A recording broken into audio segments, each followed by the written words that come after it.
guys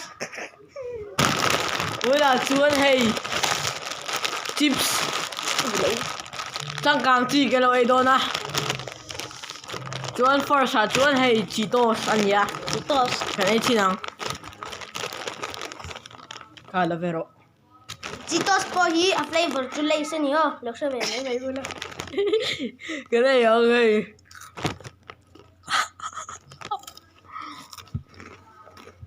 What's up guys? Ateş. Ate si Ay, may alala ko lang.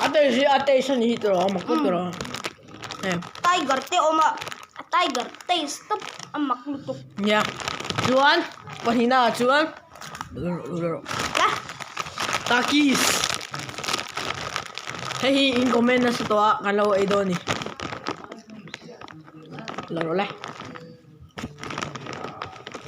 hindi ko Leh. na nakakalood. Hey, hamihi.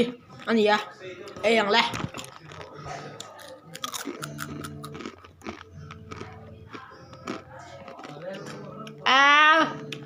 Haptok.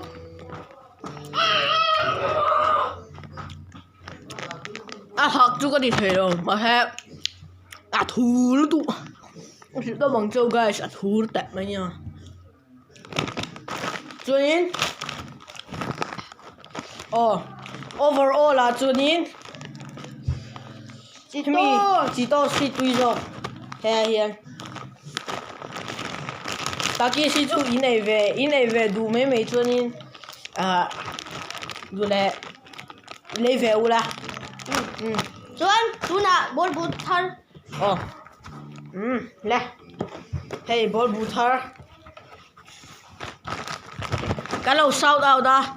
Trong to sport. Ai zol ho kha kalau shout out de. Voi la hian hey, an mania changa ball bu ka le nia. Le, kan hong.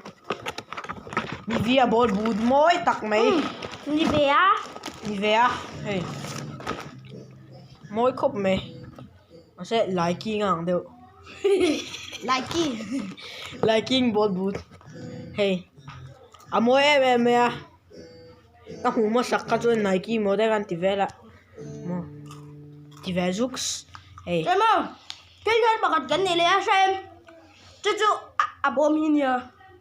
hey Juan, bakat ta om le ya. Cucu amahi. Lẹ Yarin guys với là cho đến cả tiếng podcast đầu tiên à nãy kia là cái mùi lửa đó nha sub like